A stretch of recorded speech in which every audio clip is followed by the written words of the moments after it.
It kind of reminds me as well when we were going through all this COVID hysteria and Rage Against the Machine, one of my favorite bands from my teenage years, decided there was mandatory vaccination to go in and see them play live.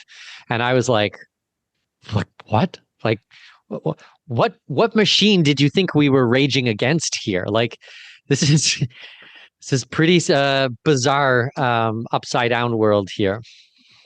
Tom Morello from Rage, he went ahead and actually attended a fundraising like rally for Harris, and they had. Have you guys ever seen those break rooms? It's a room where they give you like a baseball bat and some goggles, and they leave like a Oh bunch of yeah. like toasters and stuff out. Sure. And it was like, Rage Against Hate or something like that. And I'm like, this is this is like, this is like the portrait of Dorian Gray. If you just unveil it and they look at themselves, they're just gonna go ahead and fall apart. And it's one of those moments where with many people like that, it's like they have to double down even more into the lunacy of it all. Because if they even show just an ounce of introspection and say, wow, maybe we are the bad guys, it's like they think they'll just go up in flames. And I mean, I say this as a very public never Trumper in 2016. I thought 2016, Trump was an agent of Hillary Clinton and that the whole thing was being thrown aside for the Clintons. And I remember on election night, I was That's up what with my Hillary thought friend. too. That's what Hillary thought too. That was That's even what she funnier. thought too. Yeah, because They're I like, remember when this guy's donated to our campaign for years. He came to our wedding.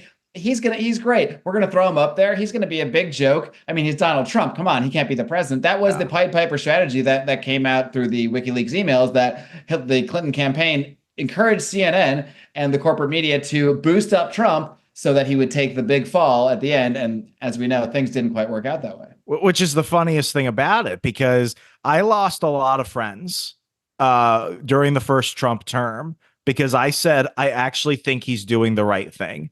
And I actually think that things are getting better because of him. And it was like, how could you say that? And being never Trump, being anti-Trump became their identity. And sadly, post-COVID, that became the identity of a lot of people. It was no matter what, if he breathes, well, he's Hitler because Hitler breathed. If he does anything, if Trump says he wants to save all cats, that means that he wants to kill all dogs. And I mean, even this go around, I wasn't even necessarily thinking I want him to be the candidate.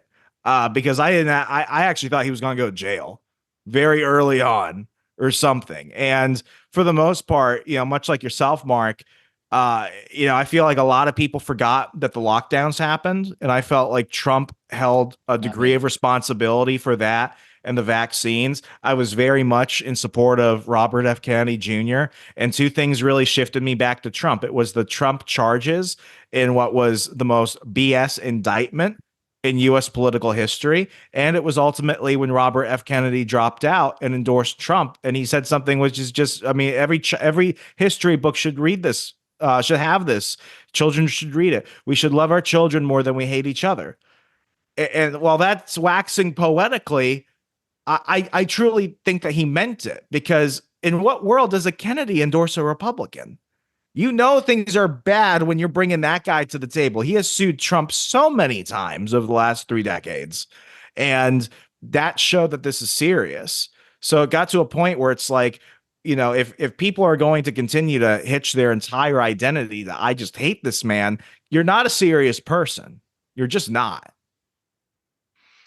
I was pretty impressed. I Trump could listened literally, to Trump on the Joe Rogan podcast and listened to him articulate for 3.5 hours straight and do an excellent interview. And I was like, wow, he's really come a long way over the last couple of years.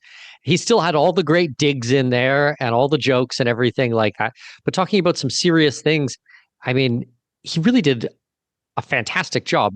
And I don't know how you could listen to an interview like that and come away with anything other than just admiration for an articulate speaker, someone who's intelligent, someone who really understands a lot of the problems that are going on. And, that introspection that we talked about on the other side, I think he does take a lot of personal responsibility and look at himself in the mirror on why things did not happen the way that he wanted them to in the first term, and why a lot of these things have happened. But yeah, it's very interesting hearing him speak right now, opposed to a couple of years ago. I don't think you can underestimate the effect of the internet bros, you might say, the internet bro podcast tour that Trump went on.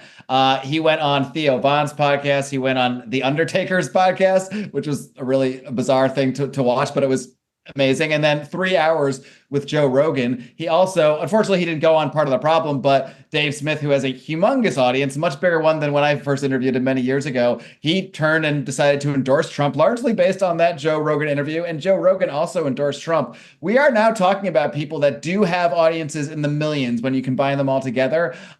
This is no longer the days, I think when I first started a podcast, I wanted to think that the internet had a massive effect. And then Ron Paul gets 1% and you realize, okay, this online thing, it hasn't really taken over the way we think it has. It is now about 16 years after that. And I think we can officially say the internet now won the presidency. I mean, Trump won based on the internet. He did not win based on what you got from the mainstream media. I mean, he did not win based on anything that Fox News even did for him or anything like that. He won based on him going directly to the people. And I guess we cannot really leave out of this conversation Elon Musk taking over Twitter and that platform becoming one where this speech was actually allowed and was able to flourish. Whereas 4 years ago, it was gone. The accounts were gone. You couldn't find an Alex Jones on Twitter. You couldn't find these alternative voices. They just weren't there. Now people will say Twitter's right wing, or the left will say that. No, it's just open now, and it turns out America has gone pretty right wing, at least compared to what the left is anyway. There's also an element of the left going so far left that if you're not insane, you have to be on the right now. Well, sometimes I wonder if you can go so far left that maybe it's going to go all the way around and come back around the other side or something like that.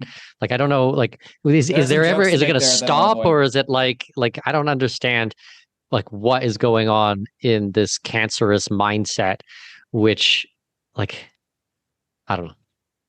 What's the saying that, hard times create strong men create good times create weak men. Weak men create hard times. I think we're somewhere in that. Sure. I think we're somewhere in that.